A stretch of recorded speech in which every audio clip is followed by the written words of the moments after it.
Welcome to the Unitarian Universalists for Social Justice monthly Democracy Leaders Meeting.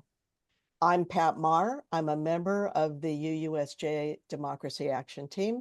I'll be hosting our meeting tonight.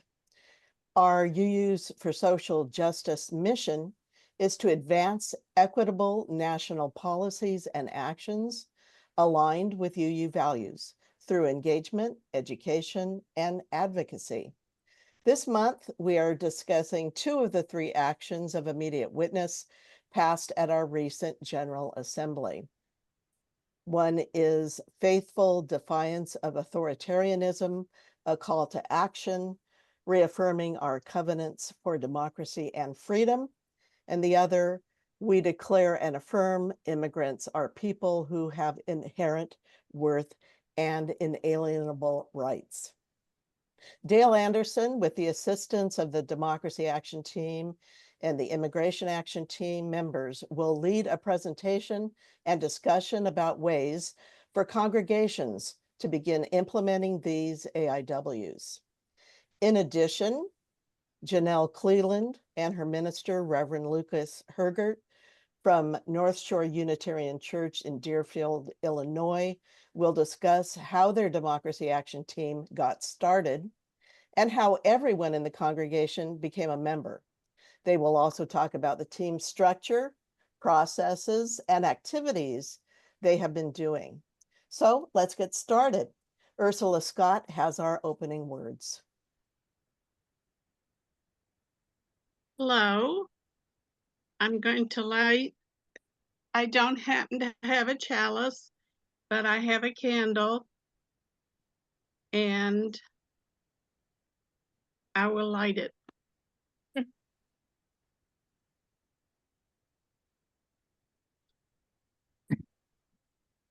My name is Ursula Scott. I'm a member of River Road Unitarian Universalist Congregation in Bethesda, Maryland.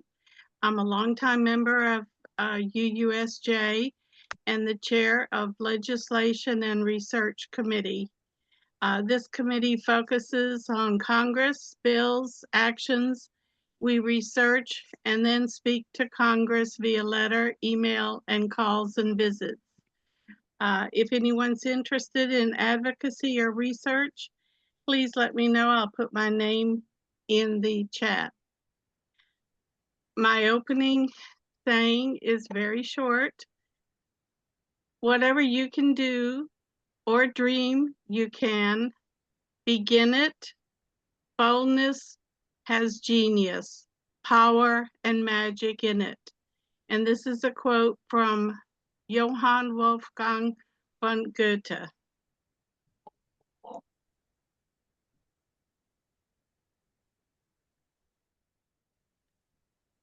Back to Pat.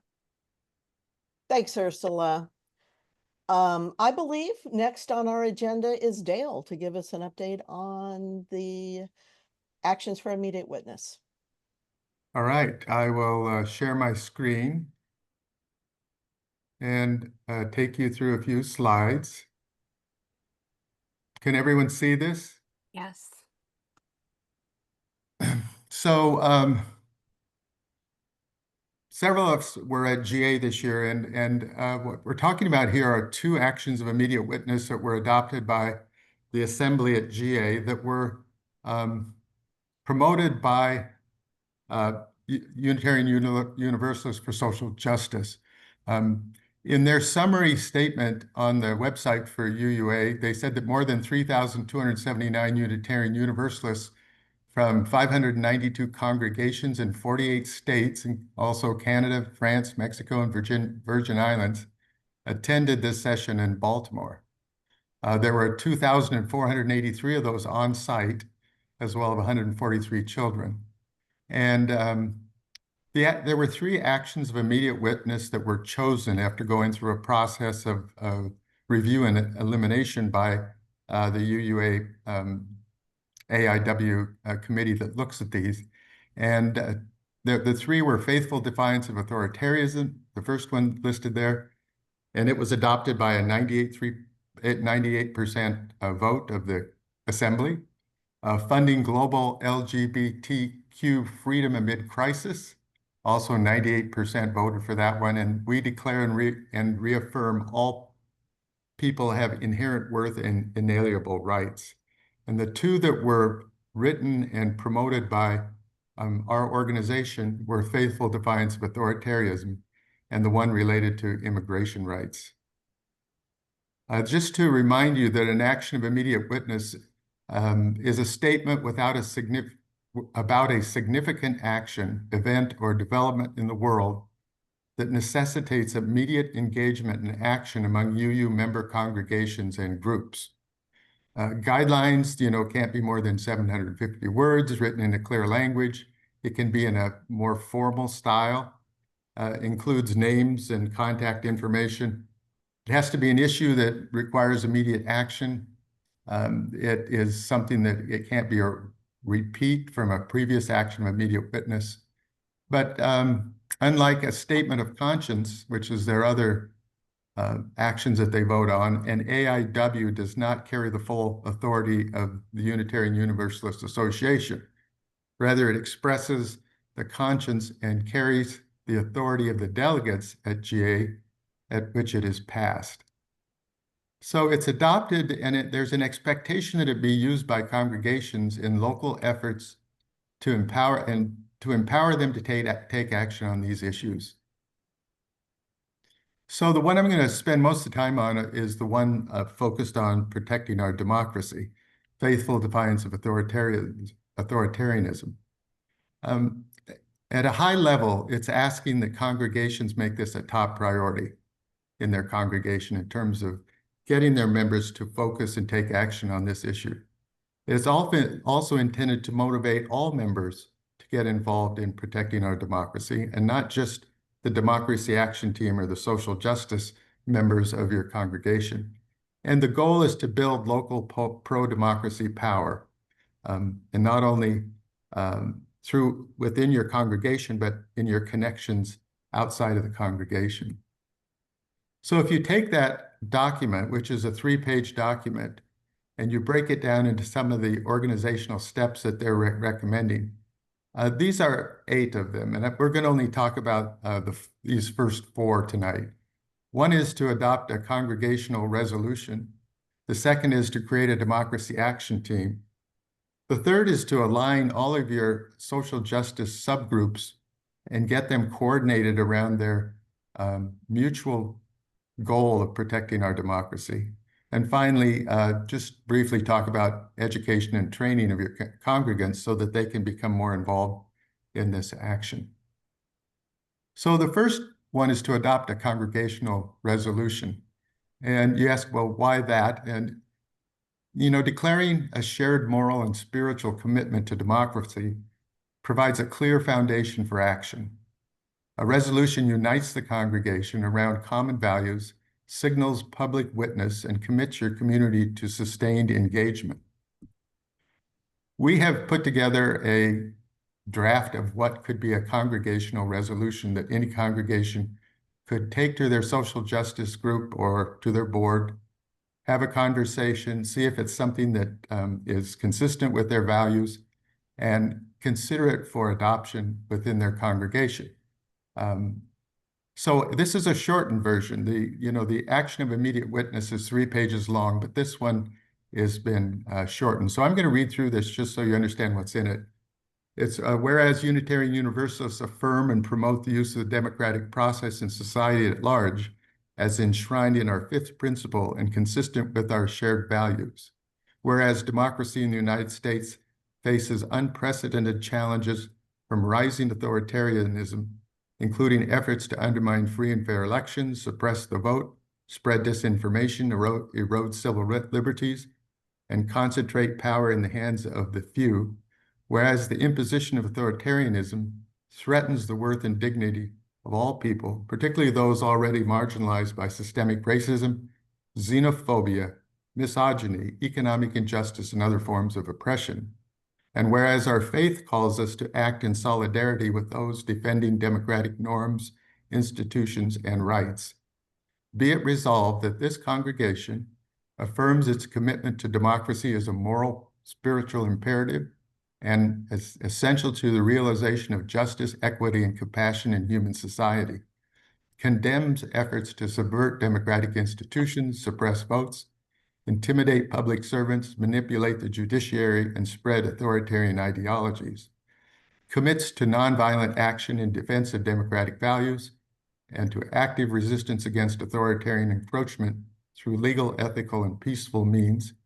Supports local, state, and national efforts to protect and expand voting rights, ensure election integrity, and hold leaders accountable to the rule of law.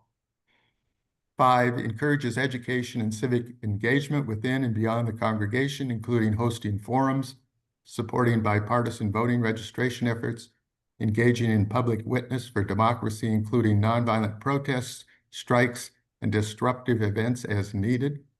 Partners with other faith communities and civic organizations to build a broad-based movement to uphold democratic principles and resist authoritarianism, and create a task force or working group to guide, coordinate, and report on these efforts, ensuring that our actions remain grounded in our Unitarian Universalist values and inclusive of all members of the community.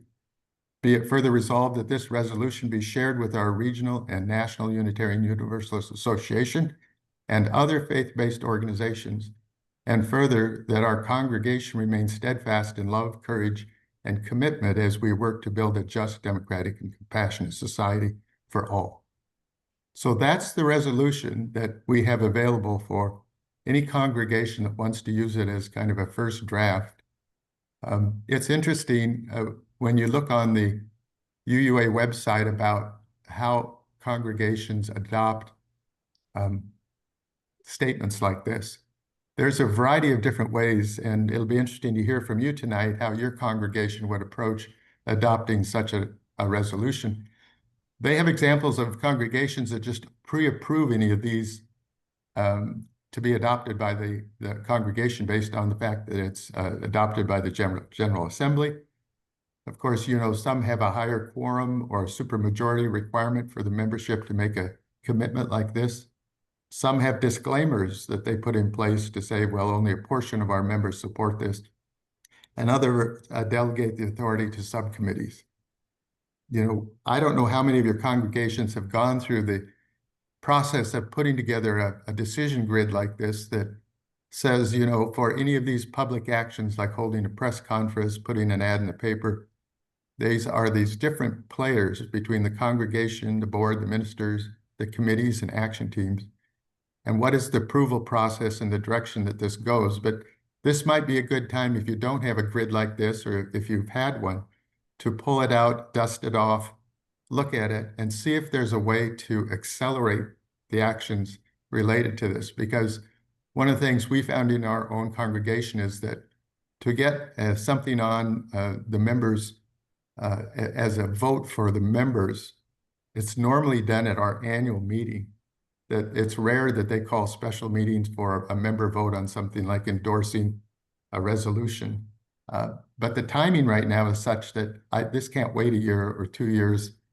Kind of like the eighth principle took many years for some of the organization to adopt. I don't think that we have the time for that related to getting our congregations going in this direction.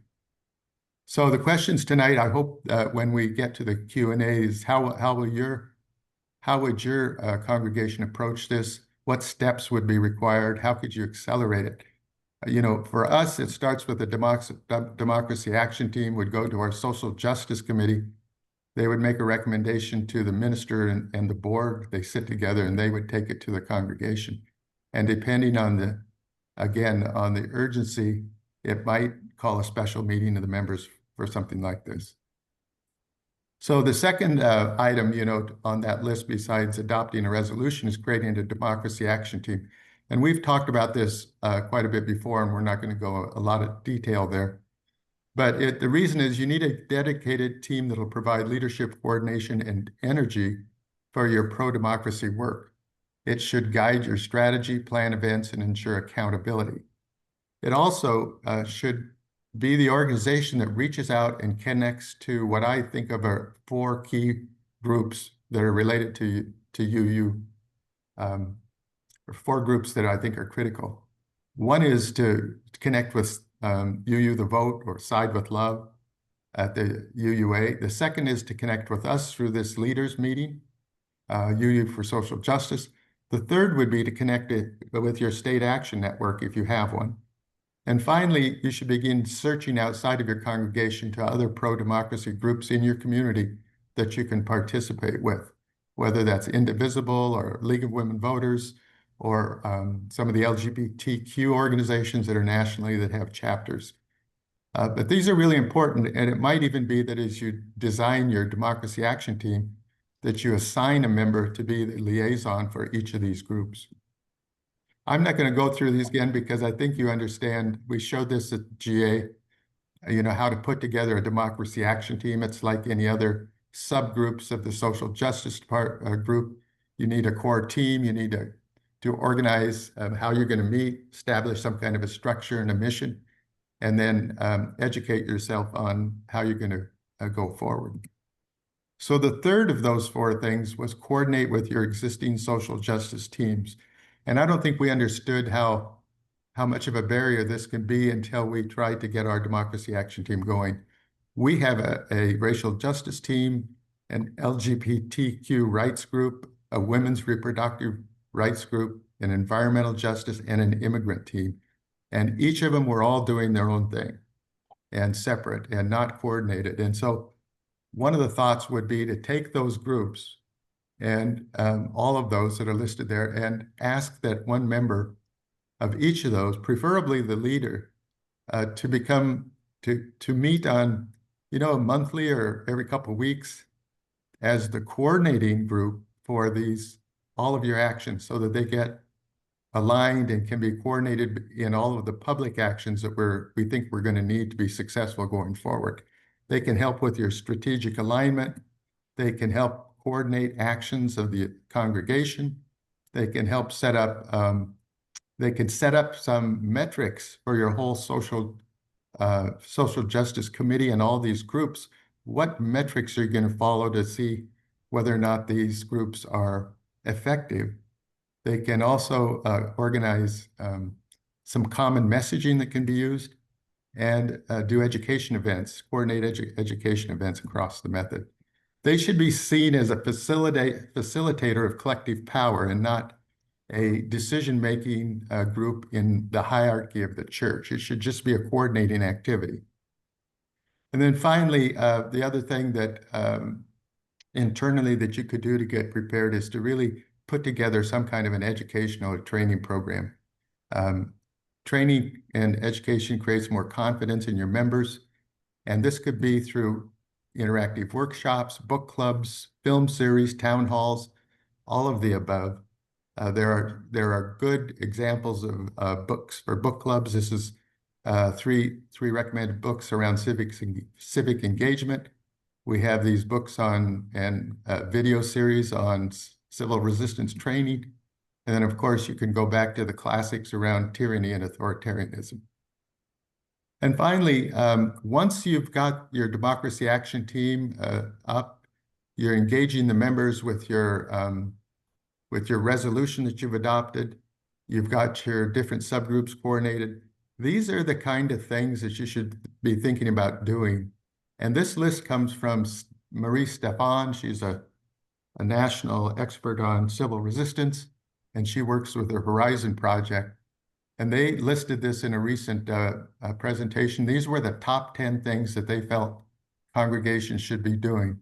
And both the subgroups, leaders, and members can all participate in all of these. Protests, supporting those who are being, mutual aid to those that are being harmed by the current policies, boycotts, supporting federal workers, affirming those who stand up by sending them thank you notes, calling them, giving them encouragement when they're brave and speak out. You can counter misinformation with letters and opinion pieces. You can be a welcoming communities. You can work to stop ICE. You can sign on individually. The church probably couldn't do this because it's a petition around impeachment, conviction, and removal, but individuals could. And then encourage loyalty shifts by reaching across the divide and getting those who are in the middle and wondering if we're in the right direction to begin kind of changing their thinking. So I'm going to stop here and stop sharing and hand it over to Joanne. You're still muted. Yeah, thanks, Dale. That's excellent. And people are asking in the chat if they can have a copy of the PowerPoint, Yes, and we've said yes. yeah, we'll turn it into a PDF and send it out to everybody. Yeah, yeah. So I'm from First Parish in Arlington, Massachusetts. I chair the Defending Democracy work group, which is a subgroup of the Social Justice Committee. And like Dale's congregation, we have multiple groups. We actually meet when Social Justice Committee meets. We allow at least half an hour to 45 minutes with all subgroups so that we hear what each other's doing, which helps. I think it could even go longer than that, but it keeps us actually informed of what we're doing. But based on the action of immediate witness, right now we are, we meet tomorrow, we are beginning to plan a retreat in August to start mapping out how we will move the congregation forward with our own congregational resolution. The sample that Dale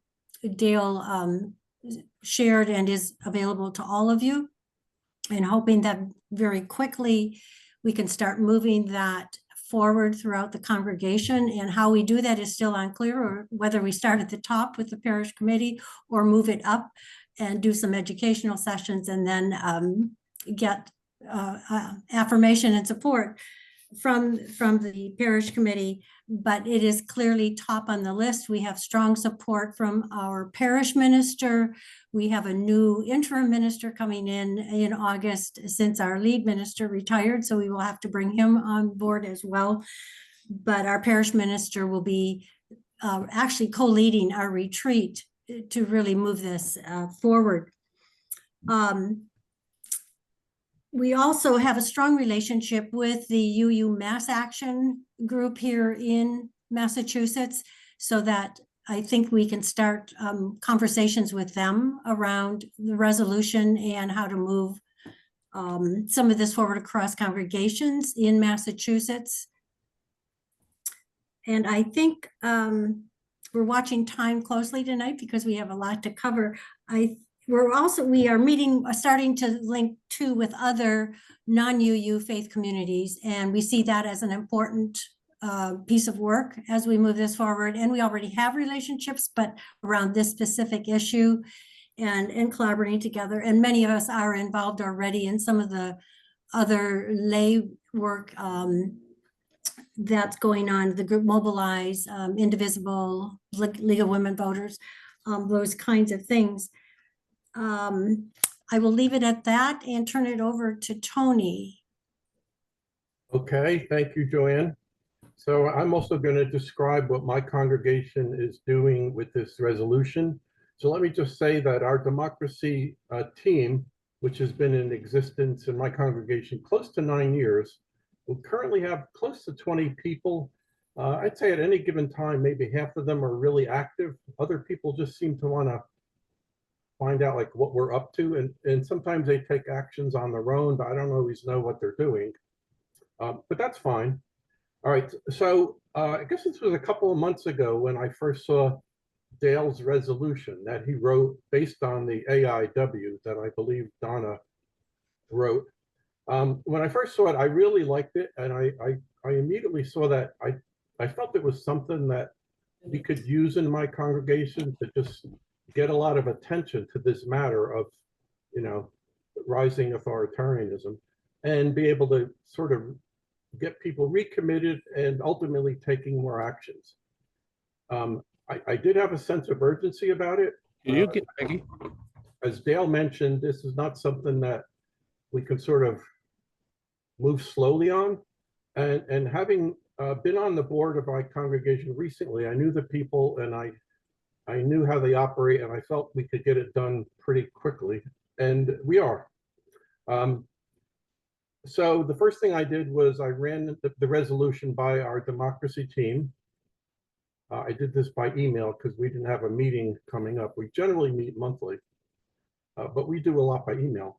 So I sent it to people and asked if they had questions or comments. Ultimately, the goal was to endorse it. There were a few sort of small questions and comments, but everybody was in favor of it, as I expected. So we unanimously endorsed it in the democracy team. I then sent it to the board and I offered to come to a meeting. The board president responded that they didn't have time at the next meeting, which was going to happen in several weeks. And this was back in, I guess this was early June. But he didn't anticipate the board having any qualms about endorsing it. So I sent an email to the board with an explanation of what this was about and how it happened, why it was important, and what we could do with it. And at the next meeting, which was a few weeks later, the board endorsed it unanimously, which was nice to see. But they did feel that this type of thing really needs to go up for a congregational vote, which is fine. Anytime you say something that speaks what the congregation feels about an important issue, we feel that the members should vote on it. And that was not able to happen yet. But I think that's fine, because what we started to do was, in the interim, we're making it visible.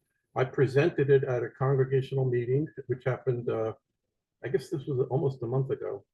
We put it in our eBlast newsletter. It goes out by email. So it's getting a lot of visibility. And our democracy action team is beginning to look at it to see like what else we need to do. We do, at least to some extent, a number of the things that Dale mentioned you could be doing or should be doing with this kind of resolution, but we want to make sure we're doing everything we can. So the congregational vote will happen at a later time. I don't expect anyone to oppose it. There may be questions, but in the interim, we're actually starting to work on it, and we'll be working on it through, to get a lot of work done. It's hard this time of year, probably more like in the fall, we'll be doing a lot with it. I also asked people to, at least our delegates to GA, I asked them to consider the parallel AIW that goes along with this. I don't know how they voted, but I just asked them to consider it. So I really think this is a good tool for getting the congregants' attention to a matter and getting them recommitted, which again, ultimately will hopefully lead for them to take actions, whether it's protests, boycotting, things like that. The more, the better. So that's our story. I should have mentioned, I don't think I did. I'm in the UU congregation of Monmouth County, New Jersey, and I'm also a member of the Democracy Action Team. So thank you, and I guess it's back to Pat. Yes, thank you, Tony. Thank you very much. Our next presentation is going to be about the AIW on immigration from Steve and Terry. I want to alert, so you folks get ready, and I want to tell you all in the audience that about 8:10 or so, we plan on having a little bit of a Q&A session. So get your questions ready for Dale's presentation and our next presentation on immigration. So take it away, Steve and Terry.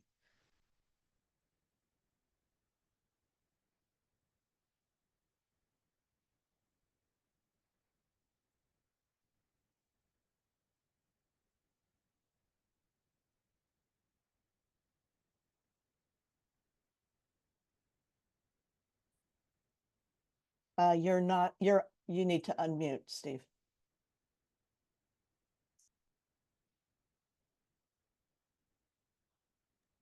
You're okay, there you go. Now I can go back. There, yeah. Now we hear you. Share the screen again. Yes, please. Okay.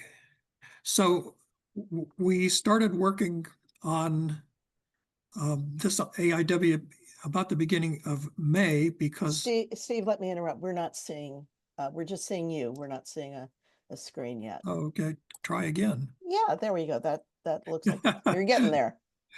Okay, so we started working on this AIW back in May. It was pretty straightforward. We were concerned about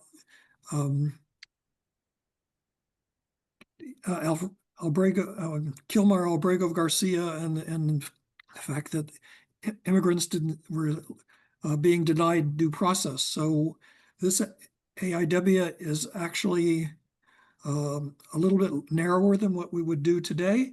And it's also becoming rapidly out of date because I mean, the core thing about making sure that immigrants receive due process remains the same.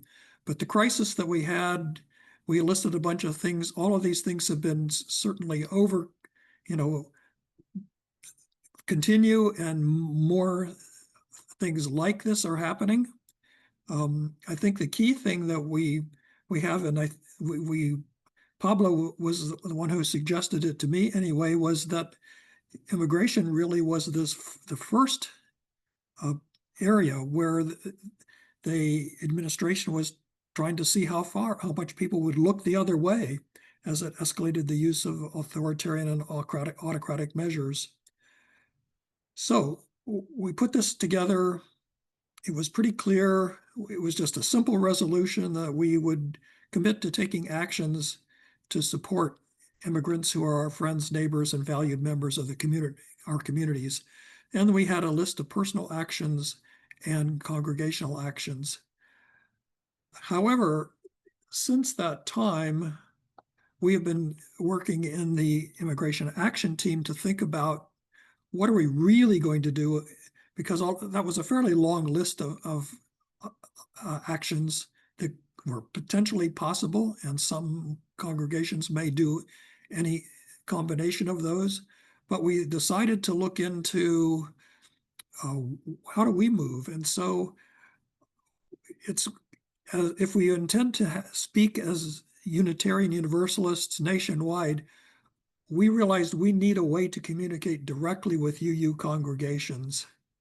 UUSJ has mail lists that have a variety of members who are in congregations all over the country, but we don't have a particular way to get information out to individual congregations reliably. So what we would like to come up with is to find a way that we could find points of contact.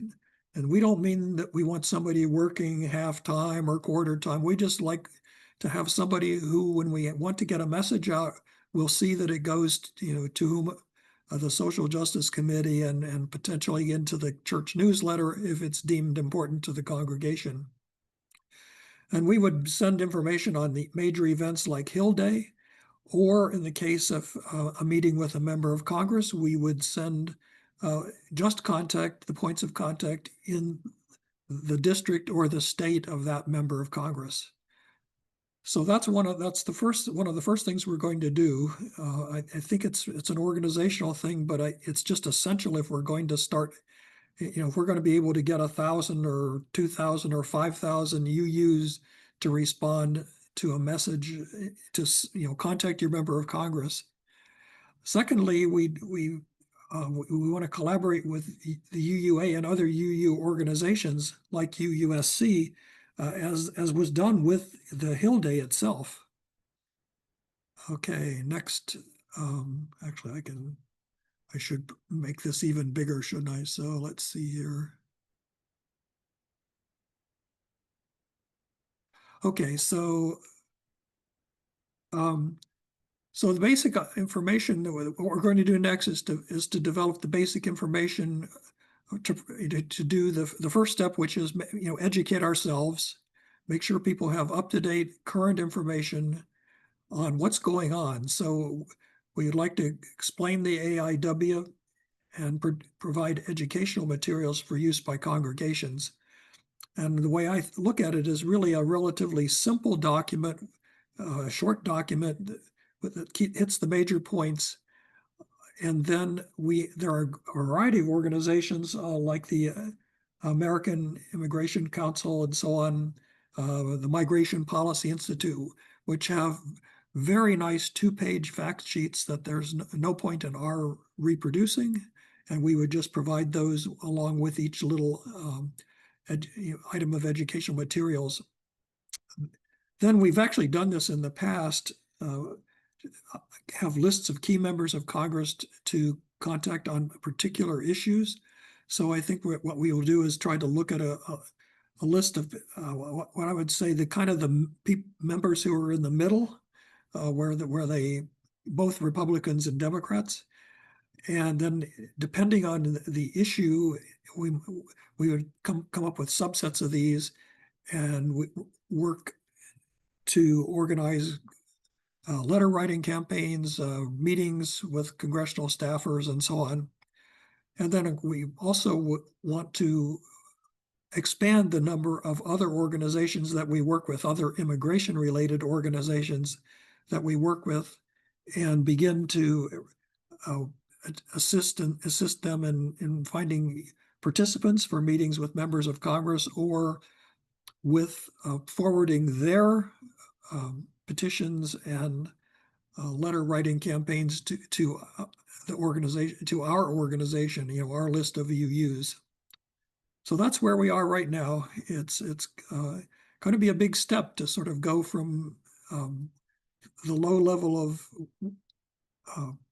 participation we've had in the past, where we sometimes have had 15 to 20 people attending a meeting, or 15 or 20 people, well, more like a couple hundred people responding to one of our action alerts, to where we maybe double or triple or even go beyond that. Terry, did you have any comments?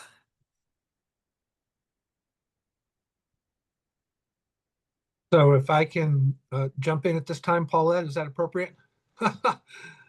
Yes. Yes. Okay. Yes. Yeah, no, I just add, for those of you who are not familiar with the immigration team, in the past, our focus has been, I think it's safe to say, on Capitol Hill advocacy, trying to represent UU values on immigration on the Hill in meetings with members of Congress. Typically, they're staff members, you know how that works. And also some many public events in the DC area where we and our cross-denominational partners join to raise up the hopes of immigration advocates. What I think we're moving to in this new AIW, and I was pleased to see it got such a resounding vote of support at the General Assembly, is to empower congregations to do that and to participate with us in the Hill advocacy, but also many of them are already doing this, but give them tools to do advocacy and actions in their community in terms of interacting with migrants, doing accompaniment, doing rapid response to ICE raids, doing advocacy with state and local elected officials, including their sheriffs, which are an increasingly important source of concern for advocates of migrant rights, and other things, supporting local organizations that help migrants, because that's desperately needed. So we're going to have a list of things people can do, which are in the AIW. And as Steve pointed out, the key challenge to us as a group is how do we get that information into people's hands? So we'll be working on that, as well as doing Hill advocacy as needed. Can I just add, this is Pat from the Democracy Action Team who's hosting tonight. Some people in the audience seem unclear whether this is a UUSJ team you're talking about or a congregational team. So this is the UUSJ Immigration Action Team. And if there is an email or some way people can communicate with you and you want to put that in the chat, I would invite you to do that. People seem interested in knowing what you're doing and perhaps getting in touch with you. So I would recommend that. So are you gentlemen done with your presentation right now? I believe we are. Okay, so Yes. I didn't want to interrupt you, but I thought it was important to highlight. I'm seeing in the chat people wanted a little clarification and were interested very much in what you were saying. So right now we're going to move into that Q&A session I was telling you about. And if you folks want to put your questions into the chat or raise your hand, we will call on you to ask your question.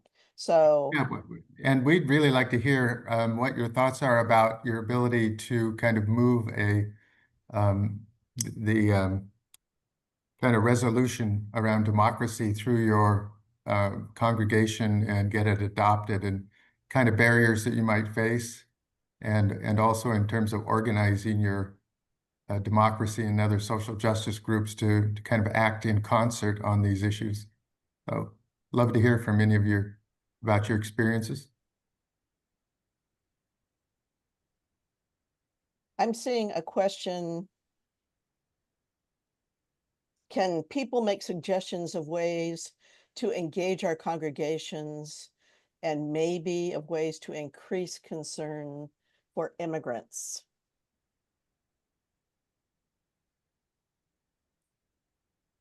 And while we ponder that, there's another question. We were hearing from individual congregations work before Stephen Terry. That's correct. And then with Stephen Terry, we moved back to UUSJ. I'm sorry for that confusion.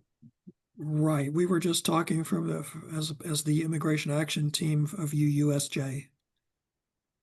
So in terms of engaging the congregation, we've had this, we've spoken a little bit about the crucial role of your minister in terms of, it's not just the board and the Social Justice Committee. I think the minister plays a really important role in teeing this up as an issue for the congregation to focus on. And that can be through, we have a fairly active minister in our congregation who is active in the community, but he puts his sermons around these issues and then talks about the necessity for all members of the congregation to contribute something. And some of those books that I showed, particularly those around the civics engagement, are aimed at helping people that don't know what to do in your congregation to find a role for themselves, and that is compatible with their level of how much they want to be out, and active, or how much they want to work behind the scenes. But those kind of conversations, particularly around that, a couple of those books could be very helpful in getting people activated. Because right now, I think the most important thing for all of those who are interested in saving our democracy isn't converting the far right. It's activating the people that believe in our democracy to start taking action. Because coming up is going to be a big test of our nation in terms of our willingness to stand up against this authoritarian threat. And that means people need to be courageous and be out there in public to do this. So I think focusing on your own congregation and getting them activated is a better return on investment than it is than trying to meet with the MAGA supporters right now or reach across the aisle and make a difference there. That's just my personal opinion. So I see a hand is raised with Jules Mellon. Yes, thank you. I'm at University Unitarian Church in Seattle, and we have about 500 members, and we're in all sorts of transition. We're just ending the first year of an interim minister for our head minister. And in August, we have an associate social justice minister joining us. And I'm on the Social Justice Steering Committee. And I'm with all this flux going on. I like the resolution that you have, but I'm thinking, and it sounded like maybe the resolution was approved first by maybe the Democracy Action Team. Is that what Tony said? And then maybe moved it to the board, I think. Right. That is what I said, yeah. Okay, so first of all, I guess I need approval probably from the Social Justice Steering Committee to start a Democracy Action Team. I don't think that'll be an issue, but I'm just trying to think through. No, you're absolutely right. If you don't have a Democracy Action Team, this could be adopted by your Social Justice Committee, and they could make a recommendation to the board, who could then go to the congregation. But I do think that you should think about forming a Democracy Action Team as kind of part of those steps. So those were the four things internally. Remember, the resolution, an action team, coordination of your existing groups, and then a deep education program for your members. Yeah, so I want to start a Democracy Action Team. I just want to make sure. I would like the support of the Social Justice Steering Committee. And even though I'm on it, I'm not obviously not the only person on it. And we're going to have a social justice revival coming up in October. And that's kind of where I was thinking I'd like to introduce the concept of the Democracy Yeah. Action Team. That makes sense. But yeah, I'm glad that you have the resolution. I'm sort of thinking I need to start a little small with all the change going on. And we have a lot of members that are like to be very independent of the UUA. So I have to be a little careful with some of them, you know, and let them know that this is coming from our members and not just being preached at by the UUA. We have Yeah, and we're not the UUA, right? Right. Yeah, right, but you have UU in front of yeah, we do. Dale, I have a couple of questions here in the Sure, chat. So sure. from Lane Cobb, it says, sorry, I moved it a little. I lead a very small aging congregation. There are a limited number of things we can do. How do we identify one or two things we can do to support this AIW when only a handful of people will participate? Yeah, I think I don't think that's a problem just because you're small. I think even large organizations really find that there are a few people that are very, very active, and then they have a lot of people that are some kind of part-time on this. And but you know, some of these, if you go to that last list of things to do, you know, we had published 50 things that an individual could do to help save our democracy about a year ago. I think we should probably pull up and start putting that list together again, because like I said, even if you had 5 members on your Democracy Action Team, they can write a letter a month to the paper. They can participate, and many times I think the best idea is to participate in some of the larger pro-democracy organizations in your community. So get a connection with Indivisible, get a connection with the League of Women Voters, you know, attend their protests. One of the other challenges within our organization, and what I've heard from other you know, some of the larger organizations, is just the ability to communicate between members on what's happening. I think traditionally administrative offices control who gets sent emails and what kind of emails can go out to their members pretty tightly. And so we had a long conversation in our last meeting about listservs and how do you connect and get information, because a lot of this requires timely action, you know, getting out into the street the next week to do this, knowing where to meet and so forth. So you have to look at your whole communication platform as well as you move forward on this. But good question. Dale, And can I then just jump in? Sorry. Yeah. Yeah, I was just going to jump in and say, we have that list that's updated, that link, and I'll put it in the chat. That's updated every few days of things you can do. And it's, they're timely, urgent, and very easy to respond to. Thank you.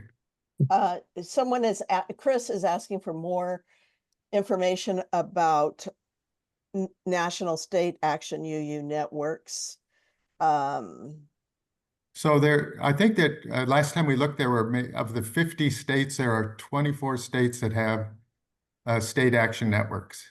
And in our conversations about this, we recognize that some are very active, like Minnesota and some of the other states on the East Coast, and some are very sleepy. Even the one here in Florida has been a very sleepy action network, but they are an opportunity for any congregation to get on the board of your action network and begin to help bring together the congregations in your state around some of these actions. Because I think the state action networks, the national organizations, and the individual congregations have been working fairly siloed and separate. And I think it's a really important at this time that state action networks and other UU organizations start working together. And one of the best ways would be to get somebody on your congregation to get on the board of your state action network, or talk about starting a state action network. I see that we have a few more people with their hands up, but I am going to have to move this along Okay, to stay why on. don't we let's take Shara's question and then Well, I was we'll- just going to say, if people wanted to, we could stay afterwards because there's at least 3 people Okay, that had their hands up. all right. But, Yeah, I think you'll no, and find I'm fine taking Shira. If yeah, that's fine. There are several perspectives from the immigration side that I'd like to address at some point, but whatever it works into the why don't we let I just want to be timely that people that need to leave can hear the whole understand. presentation. Shira? Yes, thank you. I'll be quick. I know as far as connecting with outside groups, the one that's been recommended a lot has been Indivisible. And I've seen different comments. Some say it's partisan, some say it's not. And we've had this conversation before. So is there someone who can clarify, no, parts of Indivisible are partisan and then other parts are not? Is there someone who's more knowledgeable about that who can give us some guidance on this? I just Well, I looked it think up. they're, oh, go ahead. I just looked it up the other day, and the AI information on Indivisible indicated that they are not partisan, that their mission states that they are not partisan, and the actions that they take, although they appear to be condemning one side, I don't believe technically makes them partisan. As far as I know, the IRS language says you cannot, 501c3s cannot endorse a candidate for office. And that's the line as far as I know. So condemning an administration's policies or a party's views on certain things, immigration, LGBTQ, whatever, is not partisan. It's according to IRS regulations. So as far as I know, technically Indivisible is not partisan. If I can just add a little to that quickly, in my area, at least, some of the local indivisible groups do partisan things like endorsing candidates. And they don't always call themselves strictly an indivisible group, but say they're associated with Indivisible. And that's what seems to muddy the waters. Yeah. Well, technically that's the line as far as I know at the moment. But with that in mind, we will take some questions after we officially close. But now I would like to move us on to our next speakers, Janelle Cleland and her minister, Reverend Lucas Hergert from North Shore Unitarian Church, Deerfield, Illinois, and they'll discuss their Democracy Action Team, how it got started, and how everyone in the congregation became a member. Great, wonderful. Great to be with all of you today. Reverend Lucas Hergert here, North Shore Unitarian Church in Deerfield, and I'm just going to jump right in. So what happened for us is that back in December, we had 3 meetings of the sort of social action groups that we had going on in the church at that time. And it really kind of asking the question of how we could live out what UUSJ was calling for to join UU congregations across the country in forming a local democracy action team. And so what we agreed to do was figure out ways that we could take immediate action, especially where our UU values were threatened. And these 3 meetings, what happened was that they grew substantially each time. So we went from 16 members at the first one to 35 people in the second. And then by the third week, we had 50 people. And we've kept those numbers up and sometimes have even gone higher than that. There's a tremendous amount of passion around this issue. And I think, that's largely attributable to just the current broader circumstances that are happening in the country right now and people's genuine concerns about that. And then for whatever reason, we have just a good number of folks who are really excited about this in our congregation, which is fantastic. So what we ended up doing is that we split into we thought a lot about the different areas that we could focus on. And, I don't know how many we came up with, initially, but people were throwing out just lots and lots. I mean, we could easily come up with a dozen or 2 dozen issues that we are interested in and passionate about and want to make a difference about. But, one of the things we quickly realized is that we're not going to be able to make a difference about any of those issues unless we narrow it down to a couple of issues that we can make a difference on. And so what we ended up deciding that we would use as our focus, LGBTQ issues, immigrant action, and then environmental action. And now those 3 groups meet separately to the Democracy Action Team more broadly. And what happens is that they then will come up with actions that the congregation, that they recommend the congregation to take. And we have an immediate response team that vets those suggestions or requests.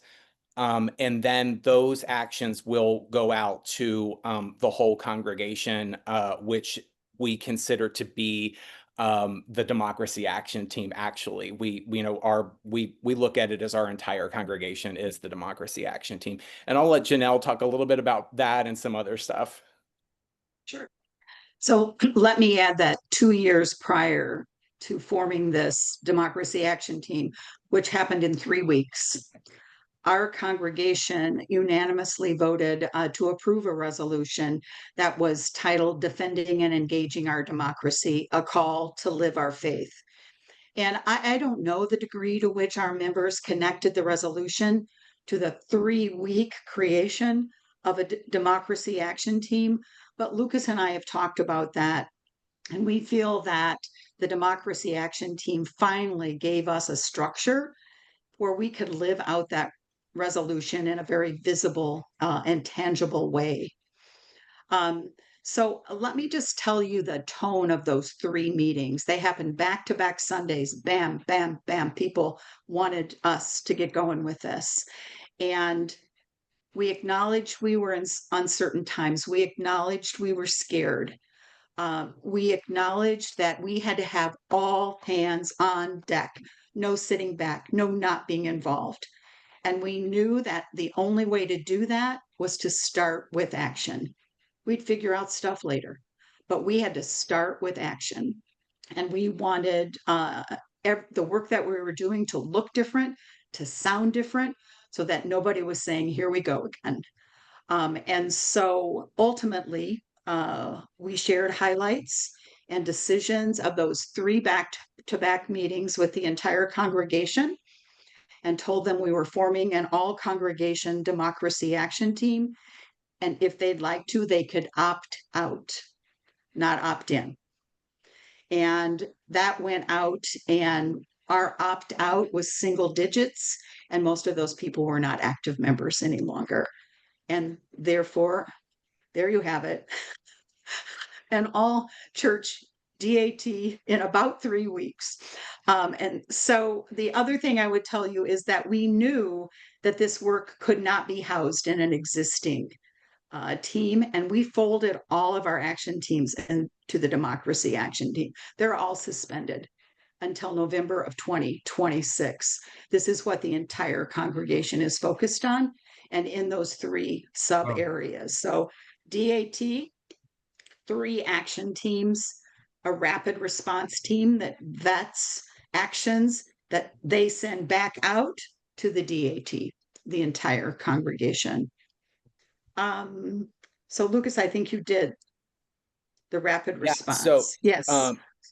Yes. So Yeah. oh, sorry. Oh, go on. Sorry. No, go ahead. The media action. Is that where you go? Yeah, that's where I was going to go. So Okay.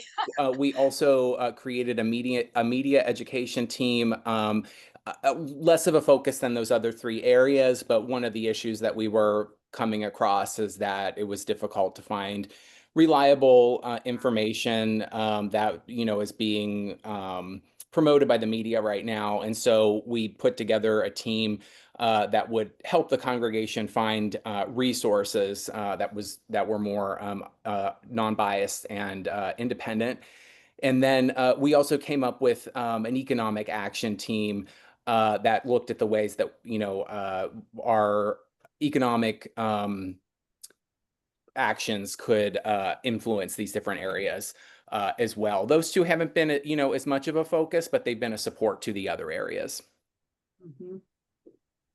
And we are going to share our struggles. We have some pretty serious concerns about our action teams right now and give you some specific actions. But I think I have to pause and tell you the role that UUSJ played in where we are today. Because in the November and December meetings that I attended, they provided advice that we followed and that allowed us to get where we are today. And I think most importantly, it was narrow. You cannot do it all. And Lucas referenced that we have to trust that other UU congregations are doing the work we can't get to. And it was really hard to not have a women's health and reproductive rights action team. That was a struggle, but we didn't have the same connections that we have in our other action teams. And we wanted to hit the ground running and do action immediately. So UUSJ, it was in your November and December meetings. You encouraged us to ask where we can make the biggest impact and where do we have existing connections. Don't create the work, find the work. And that's exactly what we did. And as a result of doing that, when we come back for our monthly meetings, the stories that people tell about the work that we're doing in our community, Right. in Okay, our bye. community, No. It was about we live into this. Yes, I'm this sorry, this one congregation. Could leave. I'm Yes, sorry. and it took a while. They just only got to the good stuff just now. Yeah, Sorry, they have the, can, Somebody We're good? needs to mute. go ahead, Janelle. okay. And so what I want to talk to you about, say to you is that we began our DAT meetings with stories. And those stories are from about the connections in our community. And it's the stories that's maintaining momentums. It's the story of this amazing woman named Gloria who's delivering groceries and talks about the hugs she gets when she gets to the door that pulls more people into our meeting. And so our data is stories. And those stories are building a momentum that we couldn't imagine without them. We also talk constantly about how we keep the door open. What else can we add that will allow new people in? How can we create activities that will attract new people in our congregation? Because we know all too well that if we don't challenge the pattern, then the same faces will show up and the same faces will do the work. And so that's an ongoing conversation that we've had. And I just want to say one thing, UUSJ. We have relied on you as a credible source, and our people have bought in. We have used the letters UUSJ in the last month more than I remember using it in the previous 5 years. And so people are frequently reference, what did UUSJ suggest? And we really thank you for that. So I'm going to open something about the Immigrant Action Team, and I'm going to share a really serious struggle that we're having right now as the opening. ICE visits our neighborhoods. A father of 4 with no record was detained. And our church is becoming recognized more and more for the on-the-ground justice work that we're doing in our immediate community. And we are really concerned about naming our work as an immigrant action team for fear that the word immigrant will draw attention to a vulnerable community that we are trying to protect. And in our next meeting on August 10th, I'm guessing that we are going to change the name, that we don't want that scrutiny. and with that word immigrant in front of action. We've touched base with credible sources in our community, and both of those sources have advised us to move to something. Well, actually, wouldn't you all like to be members of Moms of Liberty? Doesn't that sound delightful? But we know who they are. And so we want to talk about names that present ourselves in that light, but might not tip a hand and put our immigrants in danger. So just very briefly, literally, I saw Holly Kerr here. She's in charge of our immigrant action team. Literally within 2 weeks, we are on the ground distributing red cards. We have distributed 12,000 red cards in laundromats and barber shops and grocery stores all across our entire county to keep so our immigrants know their rights. We have created a shopping network to deliver groceries to this doorstep of 20 families who are experiencing food insecurities, who don't have transportation, and who are very fearful to leave their homes. Those groceries include a note written from the person who's delivering. And those notes we have got feedback that say it's very important. When the federal government cut funding for summer lunches, we partnered with the local library to pack lunches so kids could walk in the library and pick up a lunch when they're hungry. And we formed a cookie train. There's cookies coming in every Sunday that all go to the library on Monday to be packed in all of the lunches, so kids will have something to smile about. So those are just a few things, but I want to just reiterate, for us it was action first, figure it out later. Find something you can do so that people I have to be involved, I have to go to that meeting. These people are making a difference. I want to be involved. So Lucas, do you want to share our little LGBTQ plus struggles and successes? Yeah, absolutely. Yeah, we also have the LGBTQ action team, and one of the first things that we did is we attended the Trans Day of Visibility March. I was there with my caller. Lots of our members were. We were at multiple sites out there, and really, being present as our congregation, and not just as individuals. We attended a show called The Prom, a play called The Prom, which was put on by the Lake Zurich High School. And it was a show of support for the theater program that after we were informed that the ticket sales were low because people had questions about the content of the play, which, related to LGBTQ issues. We had a Pride event at our church recently where we showed the movie Will and Harper, which is wonderful. It's on Netflix. And we had a rainbow potluck. So it was an opportunity for education and, specifically around trans issues. And then the other thing that I want to mention is that we attended the District 109 board meeting as a show of support to the school board and the school district to stand with them as they were taking the side of a trans student who wanted to use the locker room at their high school. And this was actually a total kind of non-event until Moms for Liberty showed up and really began to target that student, target the school board. It got some national media attention, and really this entire thing was kind of manufactured around it with some pretty hateful anti-LGBTQ rhetoric. So one of the things that happened is that I got up, I was there in my caller and spoke on behalf of this trans student. After that, I was doxxed. So my personal information was shared on these different right-wing platforms. We got I have gotten disturbing emails, and we got a pretty disturbing letter to the church. We got different letters to the church, but we got one that was more or less a death threat. And so we ended up having security on Sunday. We still have that right now. And I just bring that up because, considering the climate that we're in, we all may need to be considering, safety protocols and measures. I'm now in a Signal group Signal, the app that's encrypted and more secure.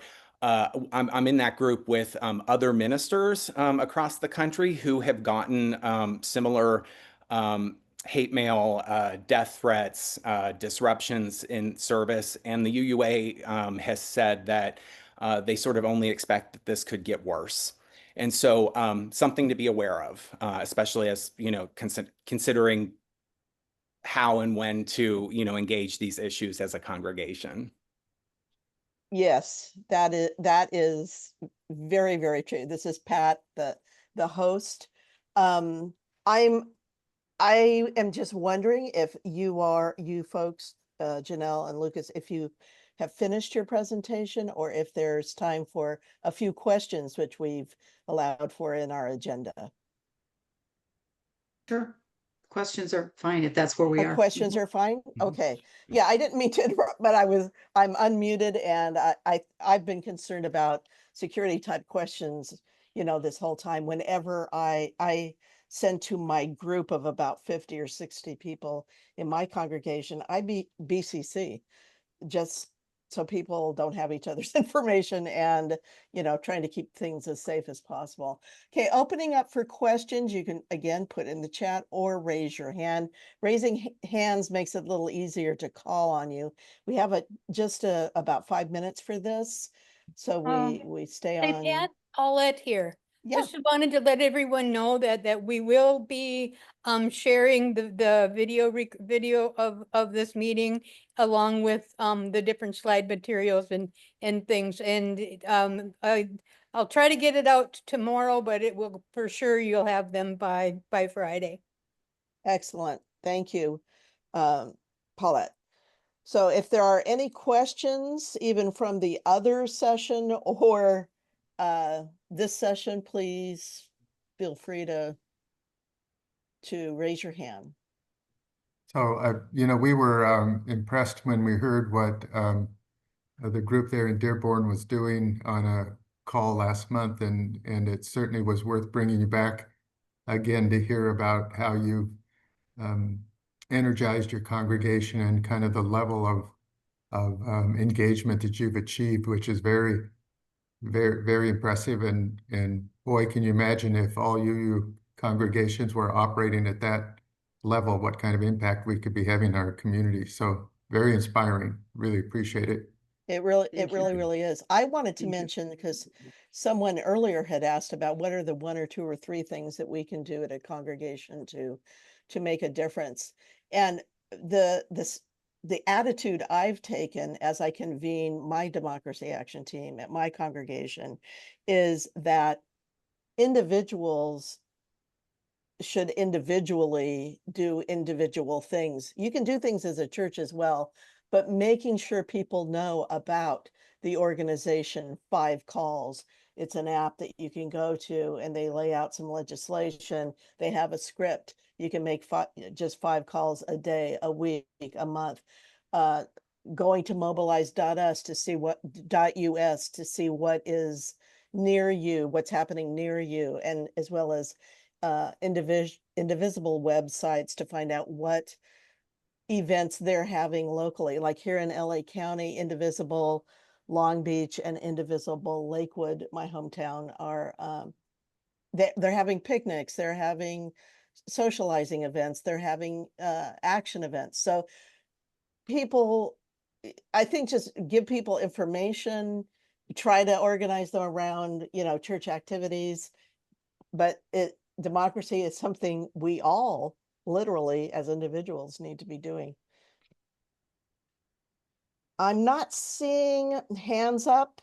I'll check I'm not seeing any question in the chat either. Well, and some people are noting in the chat what their congregations are doing. One thing the UUSJ Democracy Action Team would like to know, and we'd like your help a little bit on it this evening, is do any of you have an idea for something you would like to present at a group meeting in the future. If you're thinking, oh boy, I'd like to have an audience, we have a message we'd like to get out, we'd love to hear from you. I put my email address up there by my, where you can see it in my screen, pat@uusj.org. Please feel free to email me there and I will forward the information to our Democracy Action Team. But we'd love your help in helping us to plan a future meeting.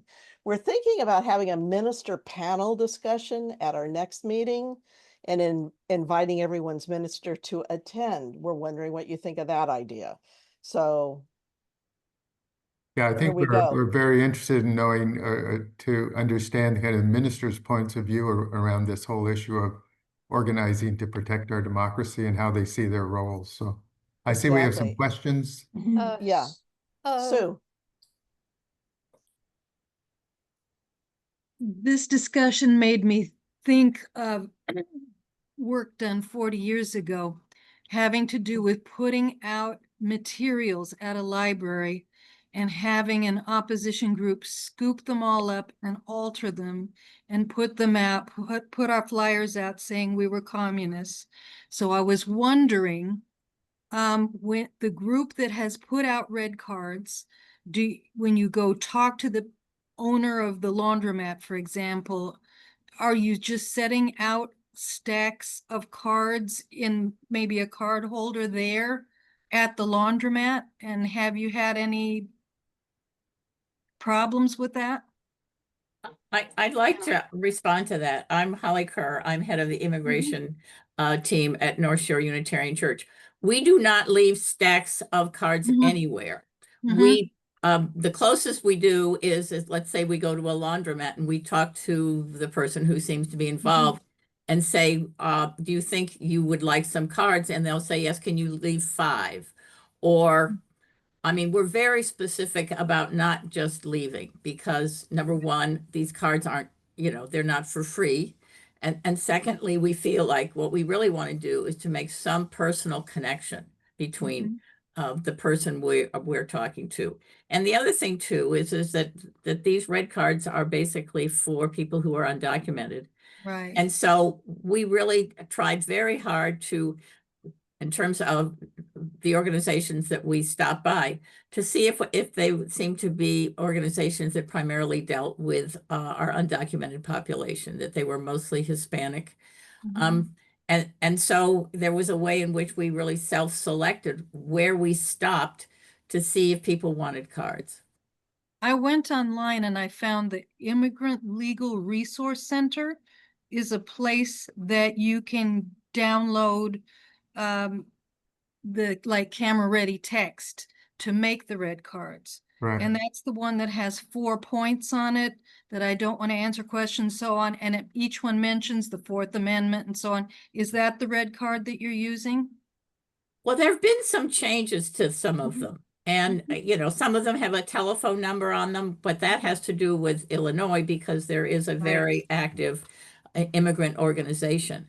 So and my hunch is that it's my understanding that there's a possibility that there's going to be some new verbiage on some cards because what the cards say now isn't necessarily good enough because people can just be picked up. And so even though you don't talk or whatever, that doesn't necessarily protect you the way we had wished it would provide protection.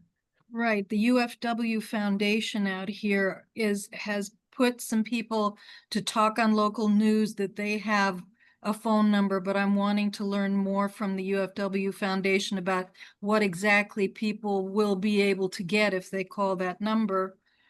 But thank you.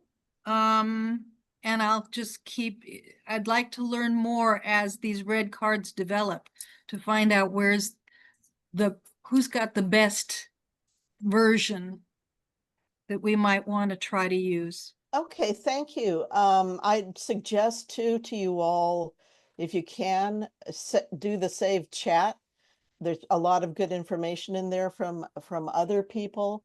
One person was even letting us know that his teams have gone to Signal, which is an an app people are starting to use to communicate, to make phone calls and do text messages. So that's something to look into as well. I see that our time has run out as far as our official agenda goes, and I would like to close out the meeting with a reading from Ursula and invite anybody who wants to stay for a few minutes to ask another question or two to just stay, and other folks will leave as they need to. But right now I'd like to, seeing no other questions in the participant box, and no hands raised, nothing in the chat. I'm going to ask Ursula to close us out, please. I'm going to blow out this candle, but I hope the light continues with you. I have a couple of words, or a few words. There are 3 essentials to achieving anything worthwhile. They are: first, hard work; second, stick-to-itiveness; and third, common sense. And those words are from Thomas Edison. And some words that I'm currently using to live by, and I don't know where I got this, but it's a marathon, not a sprint. We need to remember it's a marathon and not a sprint. Thank you, Ursula. I see your hand, Tyler, and as soon as I answered this last question from the chat, which is how to save chat. The way I do it, and don't know if it will work on your computer, but it does on mine. Go to chat, open the chat box. Up on the right-hand side by the X, there's 3 dots. And when I click on that, it tells me save chat. And then my computer opens up a folder called Zoom and puts it in there. So you would have to search for this Zoom folder to save the chat. So basically open chat, find the 3 dots and click save chat. Thank you so much for coming. And if you'd like to stay for a few more minutes, we'll be staying here. Thank you all. Any questions, please feel free to email me, pat@uusj.org. But for those of you who are remaining, we have, let's see, did the hand go down? Tyler. Yeah, Tyler. Did you Oh, wanna I was talk? gonna ask how to save chat, so we're all good here. Oh, okay, okay. Anybody else? Terry had he had wanted to talk after a little earlier. So Terry, are you here? I am. It's been a while. I was just going to make 2 quick points because I realize we're at the end of the show. The person who asked a really good question about they had a congregation with, I think she said, some elderly members and a limit to how much work they could do. How could they choose what to do? And what I was going to say is, it's, I think, common sense.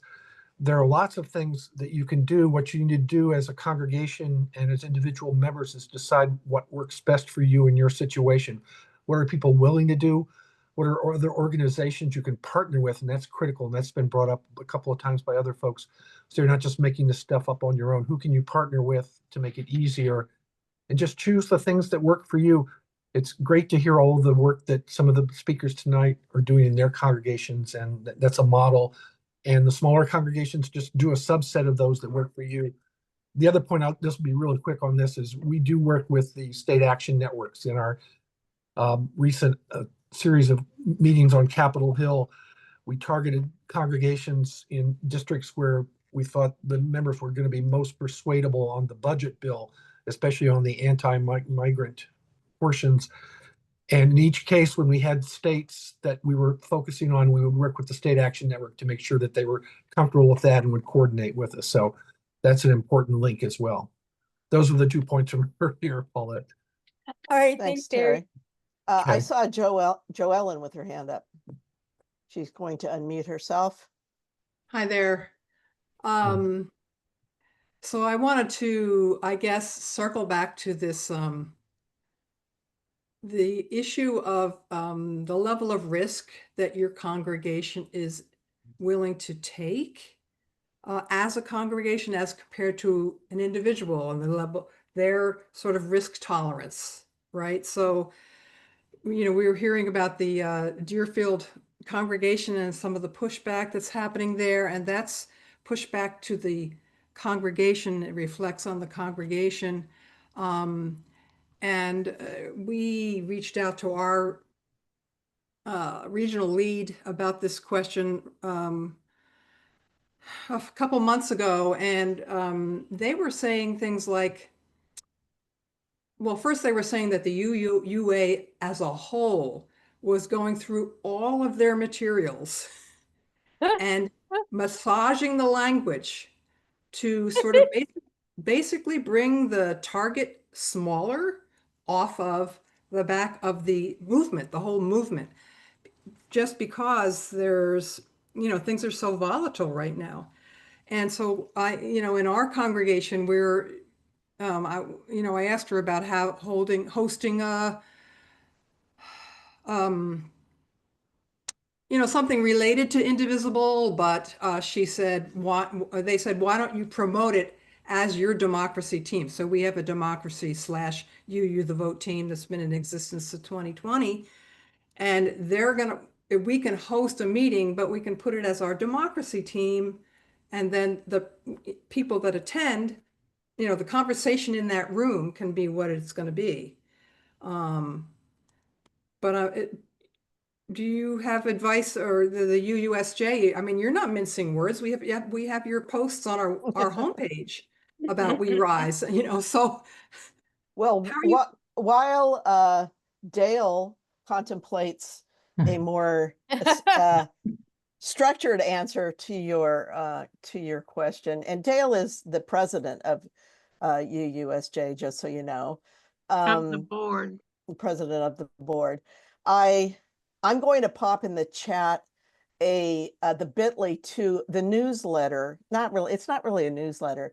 It's a Google Doc that I've created that has just information for folks who are looking for sources of information. I would get a lot of questions about, where can I find out about a protest? How can I make calls? Where do I learn about this? How do I learn about that? So what I decided to do for my group was start a Google Doc, get a bit.ly for it, and I just update it like every 3 minutes. No, I update it at least once a week, sometimes more often. And then I send emails to my 50, 60 odd people saying, here's the latest. Don't forget to check the bit.ly. And people have found it useful, that they feel like, okay, I've got a source of information. This is very similar to what the UUSJ has done on a national level for resources, but mine is kind of specific for my area, although some of these things are nationwide, obviously. So I'll put that in the chat. Anybody can go into it, take a peek, take a look, see if it inspires a thought for you on what you might do. It is case specific. Can I just mention on this note about safety? So one of the things I think is really important to do in this is to ask what the particular communities that you're doing advocacy for want for you in this time. And so one of the things we discovered is that in terms of like LGBTQ, what a lot of people were saying, especially kind of in the trans community, is that they really want religious communities to kind of like be out there and speaking up and taking a stance on trans rights. And so we've followed that. And then other communities might feel more vulnerable in terms of like your stance and your willingness to speak up. And so for that, we're sort of reconsidering exactly what we're going to do, and hence some of the considerations around immigrant justice. We also don't post our members' information online. We've culled our newsletter to make sure that it accurately reflects people who are members and also people who are recent visitors to the church. And we have taken a look at language on our website so that it's clear that we're socially active, but in terms of, say, doing stuff around reproductive rights, like people have to show up and then we can have a conversation and then they can get involved with that sort of thing. So I do think, you know, this particular moment requires a new level of focus and attention with those questions. You know, Thank one you. of the things that can bolster courage is to not be the only faith-based organization in the community that's speaking out. And I think this is really, it was on our list there, but we didn't get to it, and we hope to come to that sometime in the future. We really need faith-based coalitions in every local community to making public statements, and you know, whether they're position statements in the newspaper or on their lines, they all need to begin coming together as 20, 30, we have 50 churches here that I think would align with our values, but none of them are speaking out. They're not speaking out as a group. And this is one of the questions we wanted to ask the ministers is what is your role right now in terms of reaching out to other faith-based organizations and coming together as a faith-based community to make statements, because power and safety is in numbers. And so we hope that we'll be able to follow that up. It's interesting that this resolution that we presented tonight for the UU congregation, if you take it and you put it into ChatGPT and you say, make this consistent with the principles and beliefs of a Jewish, of a synagogue or a UUCS Christian you know, church, it will come back with biblical statements, support statements. They could have a similar kind of a coalition or a resolution about this that could then potentially bring multiple churches together to make public statements. And I think it's, you know, if you're the only church in the community, you're the UU church that's speaking out and no one else is, you are going to be a target. So I just think we need to really press on this issue of having multiple churches begin to work together in coalition. Good point. I noticed Dottie Smith asked about how did you find immigrants who were in need of support? I know in this area we have CASA that has in the past helped us. And they are a national organization, but they're not everywhere. Terry or Steve, do you have any suggestions? I think that's kind of a local issue in a lot of cases, Ursula. CASA clearly is a good one in our area. We also have a Congregation Action Network, which is cross-denominational, that works on a lot of immigration issues, but I don't know that it's in the DC area. I don't think it's a national model. You just have to see what's in your area. There are groups like, what's the Dreamers group? United We Dream, which is immigrant-based. So you can look at immigrant-based groups like that. Detention Watch Network has a lot of immigrant organizers, but a lot of the actual on-the-ground stuff will be in your area, not necessarily through a national organization. It's my sense. And just again, folks, in the chat, people are putting suggestions for national organizations. Yeah, I think I have go ahead. No, I was just going to say, we have a rather unique approach here in the Williamsburg area. A number of us have dear friends who can be categorized as those being sought by ICE or who are immigrants. And our primary source of information and guidance comes from our friends who know better than any others what's up and what's happening.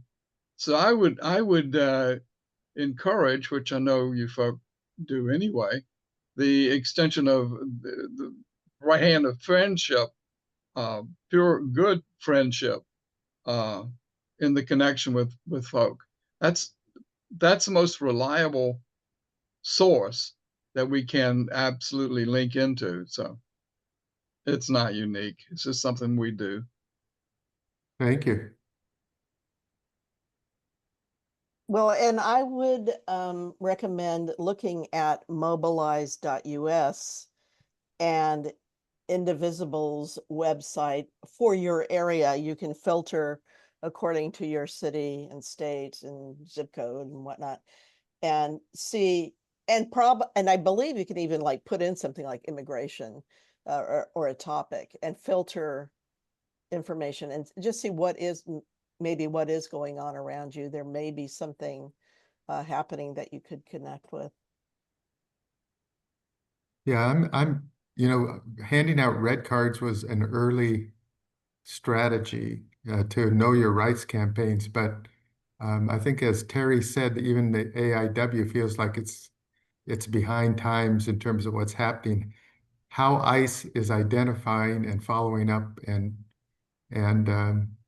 kind of trapping people is very worrisome, and you don't want to be an organization that is leading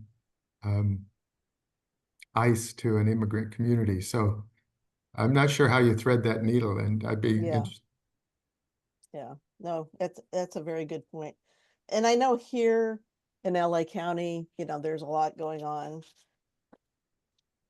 Some people are focused on, getting those red cards out, and other people I'm hearing more recently are focused on, as some people have brought up tonight, working with groups that are providing services for folks who are staying home, who aren't going to the grocery store, who are not running out to the mall, who aren't doing whatever, and just quietly and kind of under the radar, going to the grocery store and dropping them off at somebody's house, trying to keep it as low key as possible. Two other It's types of difficult. activities that are increasingly important in this new environment are rapid response, which is more and more activists are getting involved in going to scenes with ICE activity and trying to be there to record the activity, to be supportive, not to get in the way, not to get arrested unless they really want to, certainly not to be violent. And also accompaniment, which is a little level down in terms of activism, going with people if they are going to immigration court, which is kind of a dicey thing these days, but at least being there to support and again, record what's happening. So again, there are a lot of local networks that are doing that. I'm not sure there's any national network that I've run across that captures every local group doing that kind of work, but it's out there, it's happening in certainly the major areas where ICE is active. Well, and there still may be more comments, but I personally am going to have to sign off momentarily. But I did want to say you've taken a huge step. You are here, you're getting information, you're finding out what you can do next. And this is what's important, is that we all are doing something, that we all are doing what we can. Some of us are leading action teams. Some of us are making phone calls. Some of us will be delivering groceries. But whatever it is you can do, do it. And if you can get your congregation to do it, all the better. If you can't, that's fine. There's enough to do. Just making these, calls with 5calls.org and connecting with your Indivisible teams occasionally is good. And be sure to take care of yourselves. Make sure you're, reading something else occasionally, watching a different show than than the news, and lighting a candle in the hopes that we all come through this safe and well.